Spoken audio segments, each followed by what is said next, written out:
Hi friends, welcome back to my channel. ఈరోజు అయితే మేము ముందుకు ఒక మినీ బ్లాగ్తో వచ్చిన అది ఒక రెసిపీతో అయితే వచ్చిందనమాట. అదేంటంటే పప్పుచారు అనమాట. ఒకసారి ఇలా ట్రై చేసి మీకు ఎలా వచ్చిందో ఖచ్చితంగా అయితే కామెంట్ సెక్షన్లో కామెంట్ చేయండి.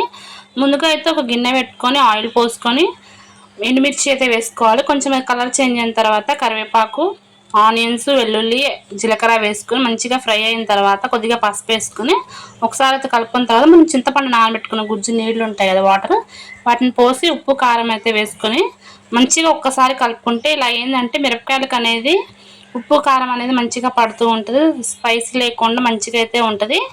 తర్వాత ఇంకొంచెము చింతపండు నీళ్ళు అయితే పోసుకొని మనం ఆల్రెడీ పప్పు ఉడకబెట్టుకుని అందరికీ తెలిసిందే కదా, ఒక 2 టమాటాలు వేసుకొని పప్పు అయితే ఉడకబెట్టుకొని మెత్తగా అయితే స్మాష్ చేసుకున్న తర్వాత ఈ సాంబార్లోనైతే వేసుకొని ఒకసారి వాటర్ చెక్ చేసుకొని సాల్ట్ చెక్ చేసుకొని కొత్తిమీర పుదీనా ఉంటే వేసుకొని చారుని అయితే మనం మంచిగా బాయిల్ చేసుకుంటే ఎంతో టేస్టీగా ఉండే పప్పు చారు అయితే రెడీ అనమాట. దీనికి ఆమ్లెట్ కానీ పక్కన ఒడియాలతో అయితే తింటే టేస్ట్ మాత్రం చాలా బాగుంటుంది. ఒకసారి ట్రై చేసి మీకు ఎలా వచ్చిందో కామెంట్ సెక్షన్లో కామెంట్ చేయండి. ఫుల్ వీడియో అయితే నేను ఇస్తున్నాను, డీటెయిల్గా అయితే చూసి ఒకసారి ట్రై చేయండి. Thank you for watching. Please subscribe.